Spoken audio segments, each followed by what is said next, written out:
friends, welcome to Target for IQ. This is Mamit Kumar Jain. I'm an advocate and assistant professor. आज देखिए जो हम topic जिस पे वीडियो बनाने वाले हैं वो रहेगा कंप्लेंट यानी कि परिवाद का। देखिए आज इस वीडियो में हम ये जानेंगे कि कंप्लेंट या परिवाद होता क्या है, किन मामलों में कंप्लेंट किया जाता है और किन मजिस्ट्रेट के पास जाके हम ये कंप्लेंट करेंगे। और जब मजिस्ट्रेट के पास जाके कंप्लेंट करेंगे तो जो कंप्लेनेंट यानी कि परिवादी होंगे, शिकायतकर्ता होंगे, उनका एग्जामिनेशन कैसे किया जाएगा और फिर हम ये देखेंगे कि एक कंप्लेंट का डिसमिसल कैसे हो सकता है या फिर उसके आगे का जो प्रोसीडिंग होगा वो सब हम इस वीडियो में जानने की कोशिश करेंगे। तो चलिए चलते हैं। सबसे पहले हम ये देखेंगे कि जो कंप्लेंट की डेफिनेशन है वो सीआरपीसी में कौन से सेक्शन में मेंशन की गई है। तो देखिए सीआरपीसी में एक डेफिनेशन क्लॉज आता है जो सेक्शन 2 में दिया हुआ है और उसमें जो डेफिनेशन हमारी कंप्लेंट की दी गई है वो सेक्शन 2D में दी गई है। देखिए मैं अभी सिर्फ पहले आपको डेफिनेशन बताने वाला हूँ, उसके बाद मैं आपको समझाऊंगा कि किन मामलों में कंप्लेंट की जाती है। देखिए जनरली हम हमेशा ही कंफ्यूज रहते हैं और जो हमारे न्यू कमर्स स्टूडेंट्स हैं कि एफआईआर किन मामलों में होती है और कंप्लेंट किन मामलों में होती है। तो देखिए डेफिनेशन समझने के बाद मैं आपको इन सब बातों को भी क्लियर करने वाला हूँ। तो ज़रा समझते हैं। देखिए जब हम सेक्शन 2D डेफिनेशन देखते हैं कंप्लेंट यानी कि परिवाद की, तो देखिए इस डेफिनेशन को मैंने कुछ पॉइंट्स बनाए हैं इसके और उसे देख के हम समझ सकते हैं कि कंप्लेंट होता क्या है। तो देखिए कंप्लेंट होगा क्या, ये कह रहा है कि कंप्लेंट मींस एनी एलिगेशन, यानी कि परिवाद क्या है, परिवाद है एक अभिकथन। एलिगेशन को हमने यहाँ पर क्या बोला है कि परिवाद है एक अभिकथन, ठीक है। अब ये देखेंगे कि जो आपने एलिगेशन लगाया जा रहा है वो कैसे लगाया जाएगा, यानी कि वो सिर्फ ऑरल ही किया जा सकता है या राइटिंग में भी ऐसा एलिगेशन लगाया जा सकता है। तो देखिए यहाँ पर लिखा हुआ है कि मेड ऑरली, यानी कि आप उसे मौखिक रूप में भी ऐसा अभिकथन कर सकते हैं या इन राइटिंग लिखित में भी ऐसा अभिकथन किया जा सकता है। लेकिन देखिए यदि हम मोटे तौर पे बात करें, कंप्लेंट का मतलब क्या होता है, शिकायत होती है। तो ये शिकायत जो होगी ये किससे की जाएगी, ये की जाएगी मजिस्ट्रेट से। यानी कि अभी समझिए जो कंप्लेंट होता है वो बेसिकली क्या होता है, ये कंप्लेंट होता है एक एलिगेशन मेड इन ऑरली और इन राइटिंग, और किसको किया जाएगा, टू अ मजिस्ट्रेट। देखें ये हम जो कंप्लेंट कर रहे हैं यानी कि ये जो एलिगेशन हम मजिस्ट्रेट के सामने कर रहे हैं, चाहे वो राइटिंग में कर रहे हैं या वर्बली कर रहे हैं, क्यों कर रहे हैं, with a view to his taking action. यानी कि हम इसलिए मजिस्ट्रेट को कंप्लेंट कर रहे हैं ताकि वो एक्शन ले। एक्शन ले तो किस बात का एक्शन ले, हम बता रहे हैं मजिस्ट्रेट को कि आप इस बात के लिए एक्शन लीजिए कि किसी व्यक्ति ने, कि that some person whether known और अननोन, चाहे वो ज्ञात हो या अज्ञात हो, हमें नहीं पता कि कौन व्यक्ति था जिसके अगेंस्ट हम एक्शन लेने वाले हैं, मजिस्ट्रेट से हम रिक्वेस्ट कर रहे हैं कि आप उसके अगेंस्ट एक्शन लीजिए। तो ऐसा पर्सन चाहे ज्ञात हो या अज्ञात हो, और हम बता रहे हैं कि ऐसे व्यक्ति ने कोई ऑफेंस कमिट किया है, हैज कमिटेड एन ऑफेंस, कि उसने कोई अपराध किया है। और इस बात को आप बड़ा फोकस करेंगे, but does not include police report, यानी कि कंप्लेंट में पुलिस रिपोर्ट नहीं आती। देखिए मैं इस बात को कोशिश करूंगा आपको बहुत अच्छे से समझाने की, और यदि आपने एक कंसेप्ट समझ लिया तो मुझे लगता है कि जो मैं पूरा टॉपिक लेके आने वाला हूं कंप्लेंट के ऊपर, इसका कंसेप्ट आपको बिल्कुल इसी लेक्चर में क्लियर हो जाएगा। देखिए पहली बात है कि कंप्लेंट जनरल आम लैंग्वेज में हम इसे बोलते हैं शिकायत। तो यहाँ पर जो कंप्लेंट है लीगल लैंग्वेज में तो हमने इसे कंप्लेंट बोला है, लेकिन वैसे क्या बोला जाएगा, शिकायत। तो शिकायत मतलब एक ऐसा अभिकथन है, यानी कि जब हम कोई शिकायत कर रहे हैं, हम कंप्लेंट कर रहे हैं, तो एक एलिगेशन लगा रहे हैं, यानी कि एक अभिकथन कर रहे हैं। और वो कैसे किया जा रहा है, वो या तो मौखिक रूप में करें आप या लिखित रूप में करें। किससे आप ये शिकायत कर रहे हैं, वो शिकायत हम कर रहे हैं मजिस्ट्रेट से। अभी हम ये भी देखेंगे कि ये मजिस्ट्रेट होते कौन से हैं जिनसे हम ये कंप्लेंट करने वाले हैं। तो इस बात को ध्यान देंगे, ये केवल दो तरीके के मजिस्ट्रेट होते हैं, फर्स्ट क्लास जुडिशियल मजिस्ट्रेट और सेकेंड क्लास जुडिशियल मजिस्ट्रेट। यानी कि ये प्रथम वर्ग न्यायिक मजिस्ट्रेट होते हैं या द्वितीय वर्ग न्यायिक मजिस्ट्रेट होते हैं। ये हम जब सेक्शन 200 में भी आपको बताने वाला हूं तो उसमें हम ये देखेंगे कि ये मजिस्ट्रेट कौन से होते हैं। तो हमने इन मजिस्ट्रेट से कंप्लेंट किया है, क्यों, ताकि हम चाहते हैं कि वो कोई एक्शन ले। एक्शन किस बात का ले, कि कोई व्यक्ति एनी पर्सन वेदर नोन और अननोन, चाहे वो ज्ञात है या नहीं है, हैज कमिटेड सम ऑफेंस, कि उसने कोई अपराध किया है। लेकिन इस बात को ध्यान रखेंगे कि but does not include police report, यानी कि प्री में ये क्वेश्चन पूछा जाता है कि क्या कंप्लेंट में पुलिस रिपोर्ट आती है, तो आप बताएंगे नहीं आती। और इस बात को भी मैं डिफरेंशिएट करने की अभी आपको कोशिश करने वाला हूं। देखिए जब हम बात करते हैं कंप्लेंट की, यानी कि हमने बोला है परिवाद, और एक बात करते हैं हम पुलिस रिपोर्ट की, तो पुलिस रिपोर्ट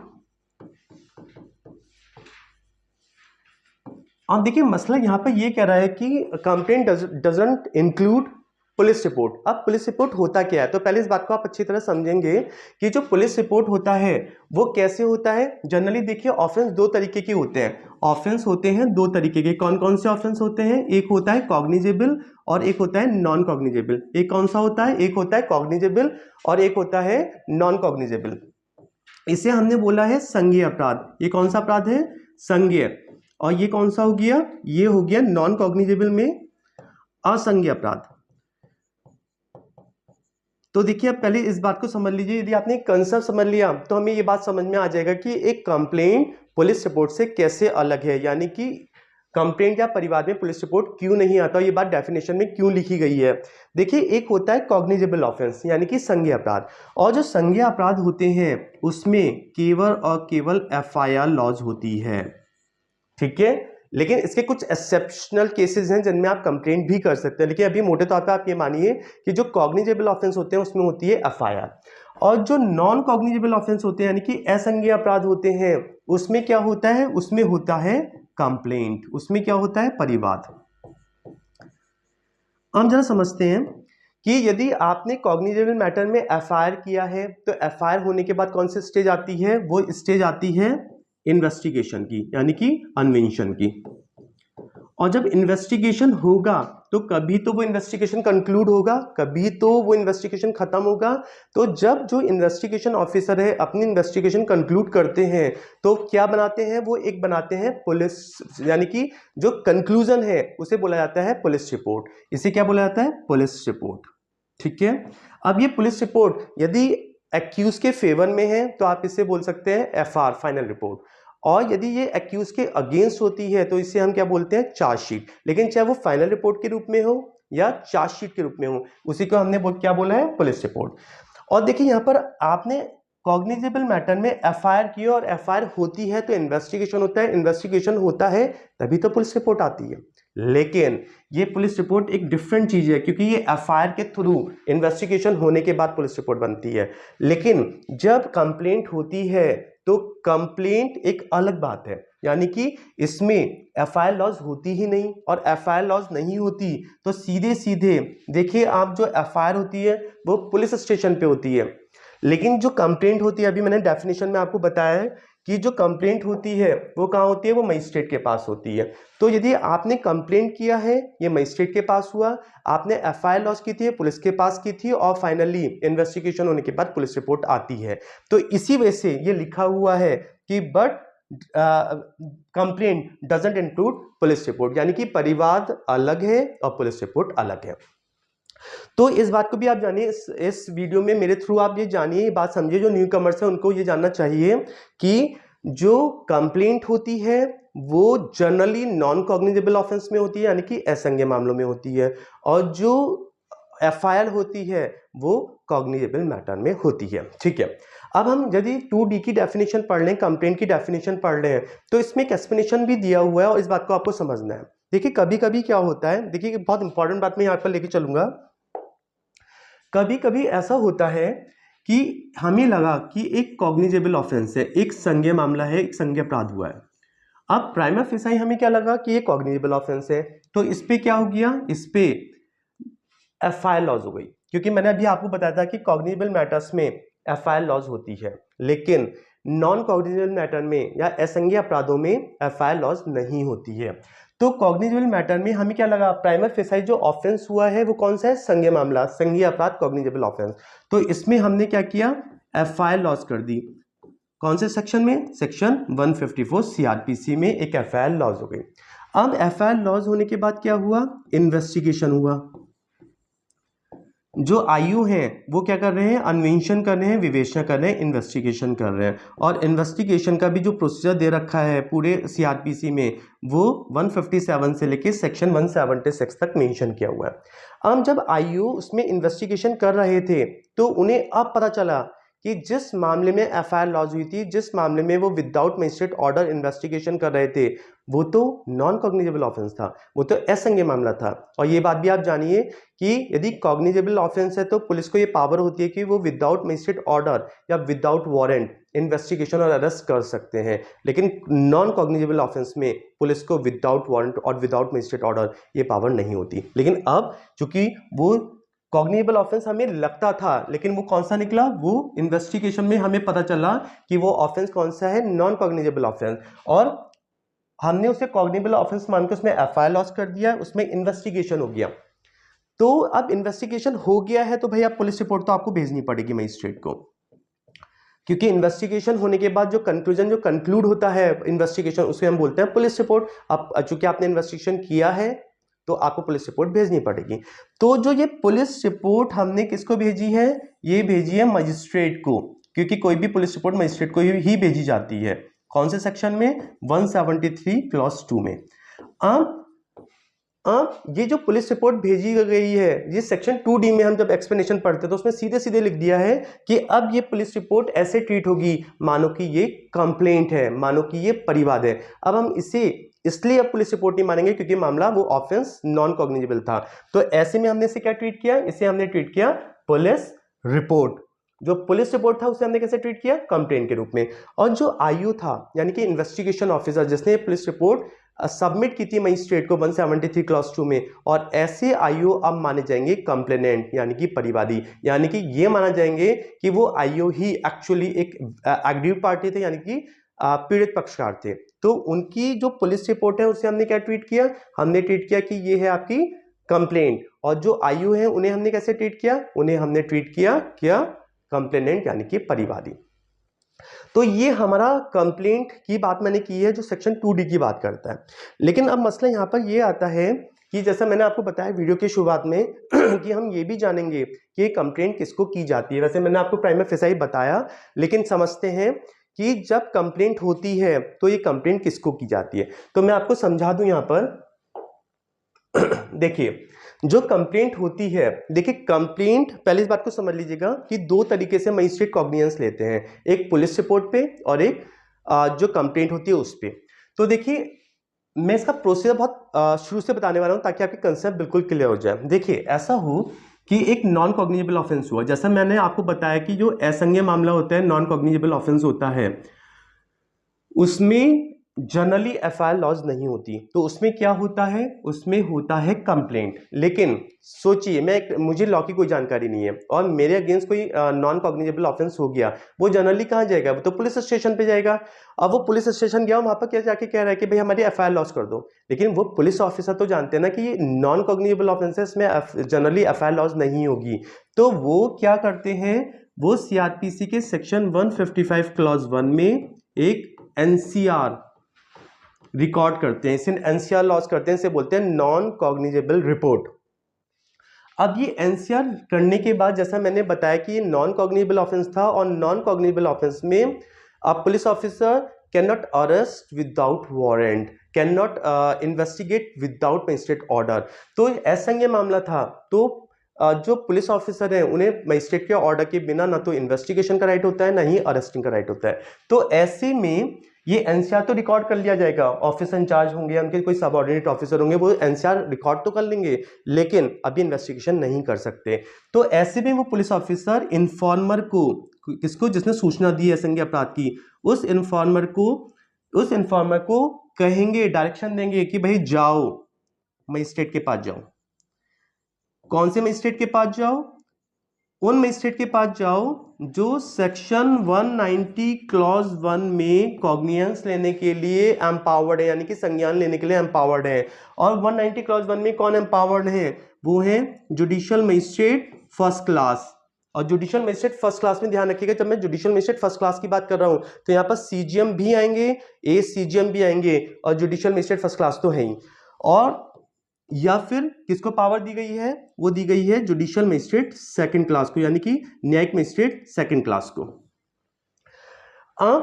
इन्फॉर्मर को, पुलिस ऑफिसर ने उस इन्फॉर्मर को क्या कहा कि आप जाइए मजिस्ट्रेट के पास जाइए। कौन से मजिस्ट्रेट के पास जाइए, जो सेक्शन 190 क्लॉज 1 में कॉग्निजेंस लेने के लिए ऑथराइज है। क्यों जाइए, क्योंकि आप इनसे कंप्लेंट कीजिए। कंप्लेंट कैसे कीजिए? जैसा अभी हमने 2D की डेफिनेशन में देखा, चाहे तो आप राइटिंग में कीजिए या वर्बली कीजिए, जैसा भी चाहे। क्यों कीजिए? ताकि आप चाहते हैं कि ऐसा मजिस्ट्रेट एक्शन ले। किस बारे में एक्शन ले? कि कोई ऑफेंस हुआ था, वो किसी व्यक्ति ने किया था, तो ऑफेंस कौन सा हुआ होगा? मैंने बता दिया ऊपर ही कि वो नॉन कॉग्निजेबल ऑफेंस होगा और संज्ञेय अपराध होगा। लेकिन हम मजिस्ट्रेट से कह रहे हैं कि किसी व्यक्ति ने, वेदर नोन और अननोन, चाहे वो ज्ञात हो या ना हो, उसने अपराध किया है। और हम चाहते हैं कि जो इन्फॉर्मर है वो मजिस्ट्रेट से कंप्लेंट क्यों कर रहा है? क्योंकि वो चाह रहा है कि मजिस्ट्रेट इसके ऊपर कोई ना कोई एक्शन ले। और जैसा मैंने बताया था कि complaint doesn't include police report, लेकिन इसमें पुलिस रिपोर्ट नहीं आएगी। तो जैसे 155 क्लॉज 1 में एनसीआर हुआ, पुलिस ने इन्फॉर्मर को डायरेक्शन दिया, आप मजिस्ट्रेट के पास जाइए और कंप्लेंट लिखवाइए। और क्या करें आप? कंप्लेंट लिखवाइए, यानी कि परिवाद कीजिए आगे। हम देखिए यहाँ पर सीधे सीधे बात आ रही है कि जब हम कंप्लेंट करवाएंगे मजिस्ट्रेट से तो कौन से सेक्शन में करवाएंगे। तो यहाँ पर हम एक सेक्शन पढ़ते हैं सेक्शन 200 सीआरपीसी। कौन सा सेक्शन पढ़ते हैं? Section 200 CrPC. और वहाँ पर हमारी हेडिंग ये आती है एग्जामिनेशन ऑफ कंप्लेनेंट, यानी कि जो परिवादी होती है उसकी परीक्षा की बात की जा रही है। अब सोचिए, बिल्कुल बहुत सिंपल लैंग्वेज में आप समझिए कि जब 155 में जो हमने रिपोर्ट लिखाई असंज्ञेय मामलों में, उसके बाद पुलिस ने इन्फॉर्मर को डायरेक्शन दिया कि आप जाके मजिस्ट्रेट के पास जाके कंप्लेंट कीजिए। मजिस्ट्रेट कौन से हैं? याले मजिस्ट्रेट हैं। अब हम कंप्लेंट लिखवाने जा रहे हैं तो हम कहाँ पहुंचेंगे? 200 में।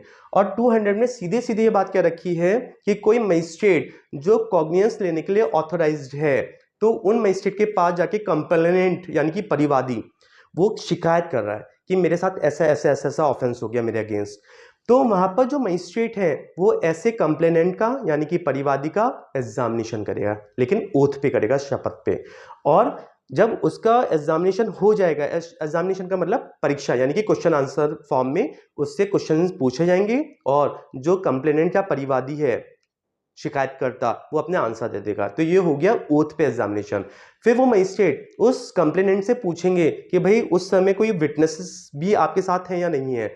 यदि उस समय वो अपने साथ कुछ साक्षी या विटनेसेस भी लेके आए हैं तो मजिस्ट्रेट उनका भी ओथ पे एग्जामिनेशन कर लेंगे। और एग्जामिनेशन करने के बाद चाहे वो विटनेसेस हो या कंप्लेनेंट यानी कि परिवादी हो, उनका ओथ में एग्जामिनेशन करने के बाद वो उन जो स्टेटमेंट रिकॉर्ड किए थे, उन्हें स्टेटमेंट को यानी कि रिकॉर्ड तो किया जाएगा, लेकिन वो ब्रीफली किया जाएगा, संक्षेप में। और उस पर अपने साइन करने के बाद स्टेटमेंट के नीचे जो कंप्लेनेंट हैं और विटनेसेस हैं उनके भी सिग्नेचर ले लिए जाएंगे। ठीक है, लेकिन इस बात को ध्यान रखना, जैसे ही 200 में कंप्लेंट किया जाता है वैसे ही मजिस्ट्रेट कंप्लेंट में सेक्शन 190 क्लॉज 1 में कॉग्निजेंस ले लेते हैं, क्योंकि पहली बार मजिस्ट्रेट की नॉलेज में कोई बात आई है कि ऐसा कोई नॉन कॉग्निजेबल ऑफेंस हुआ था, तो इसे बोला जाता है कॉग्निजेंस, संज्ञान लेना।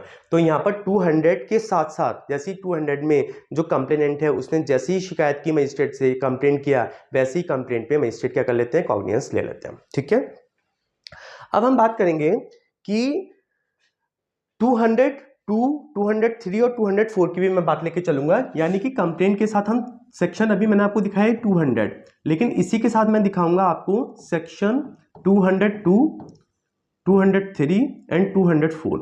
देखिए अब क्या हुआ कि आपने जो कंप्लेनेंट थे उन्होंने मजिस्ट्रेट के सामने कंप्लेंट किया।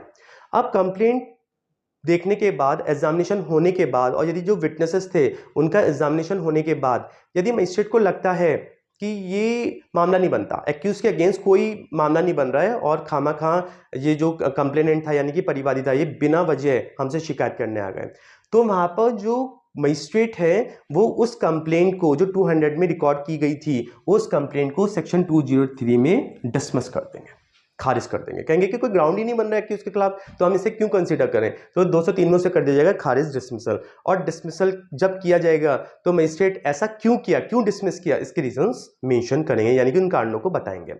और 205 ये कहता है कि यदि 200 का एग्जामिनेशन होने के बाद यदि मजिस्ट्रेट को लगता है प्राइमा फेसाई के मामला तो बनता है कि उसके खिलाफ, तो अब यदि वो समन केस था जो 2 साल तक का जिसमें इंप्रिजनमेंट होता है, यदि वो समन केस था तो एक्यूज को समन कर लिया जाएगा। और यदि वो वारंट केस था तो मजिस्ट्रेट को पावर है कि वो एक्यूज को कोर्ट में प्रेजेंट करने के लिए चाहे तो समन इशू करें या वारंट भी इशू किया जा सकता है। ठीक है, तो 200 का एग्जामिनेशन होने के बाद यदि मजिस्ट्रेट को लगता है कि मामला नहीं बनता है तो 203 में डिसमिसल हो जाएगा। यदि प्राइमा फेसाई कोर्ट को लगता है 200 के एग्जामिनेशन के बाद कि एक्यूज के खिलाफ मामला बनता है तो वो आगे प्रोसीडिंग स्टार्ट करेंगे और सबसे पहले उसमें 204 में एक्यूज को कोर्ट में प्रेजेंट करने के लिए सामान्य वारंट इशू हो जाएगा, जैसा भी मसला है। लेकिन अब एक बीच की स्थिति आती है जो कहीं ना कहीं थोड़ा कंफ्यूजन करता है, वो बात करता है सेक्शन 202 की। देखिए कभी कभी सेक्शन 202 की जो बात की जा रही है वो ये कहता है कि कभी कभी 200 का एग्जामिनेशन होने के बाद मजिस्ट्रेट कंफ्यूज्ड है, वो समझ नहीं पा रहे कि हम 203 में कंप्लेंट को डिसमिस करें या 204 में हम कंप्लेंट को अलाउ करें और जो एक्यूज्ड है, अभियुक्त है, उसको समन या वारंट इशू करें। तो ऐसे में for a time being magistrate क्या करते हैं, वो उस मैटर को पोस्टपोन कर देते हैं, प्रोसीडिंग को रोक देते हैं, मुलतवी कर देते हैं फॉर टाइम बिंग। और इस बीच वो क्या करते हैं, वो अब उन्हें क्योंकि एविडेंस चाहिए और उन्हें लगता है कि हमें 203 या 204 में क्या करना है समझ में नहीं आ रहा है, तो ऐसे में उन्होंने जो प्रोसीडिंग है उसे तो पोस्टपोन किया और उसके बाद उन्होंने क्या किया, वो चाहे तो उस मामले में और एविडेंस कलेक्ट करने के लिए खुद ही इंक्वायरी कर सकते हैं या पुलिस को क्या कह सकते हैं, इन्वेस्टिगेशन का ऑर्डर दे सकते हैं। और उसके बाद जब चाहे इंक्वायरी हो या इन्वेस्टिगेशन हो, उसके बाद जो मोर एविडेंस हमें मिलते हैं, ज़्यादा एविडेंस हमें जो मिलते हैं, उन्हें देखने के बाद मजिस्ट्रेट को लगता है कि अब 203 किया जाना चाहिए, तो वो 203 में कंप्लेंट को डिसमिस कर लेंगे, या उन्हें अब नए एविडेंस मिलने के बाद ये लगता है कि 204 किया जाना चाहिए, तो अब एक्यूज को समन या वारंट कर देंगे।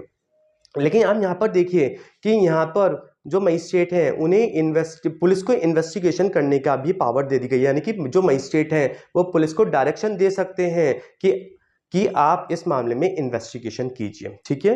लेकिन उसके बाद भी ये बात कही गई है कि दो कंडीशन में जो मजिस्ट्रेट हैं, जो 200 में जिनके पास कंप्लेंट किया गया है, वो दो कंडीशन में पुलिस को इन्वेस्टिगेशन का ऑर्डर नहीं देंगे। कब नहीं देंगे, यदि वो जो केस उनके सामने आया है वो एक्सक्लूसिवली सेशन ट्राइबल केस है, यानी कि यदि वो मामला जिसमें उन्होंने कॉग्निजेंस लिया है कंप्लेंट पर, तो उस पे यदि वो मामला सेशन ट्राइबल है, अनंता सेशन विचारणीय मामला है, तो उसमें वो पुलिस को इन्वेस्टिगेशन का ऑर्डर 202 में नहीं दे सकते।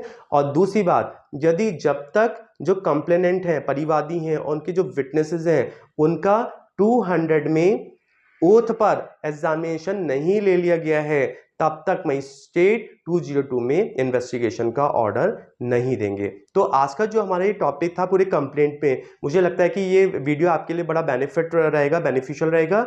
और इसके बाद हम आपसे नेक्स्ट वीडियो में मिलेंगे, तब तक के लिए थैंक यू सो मच।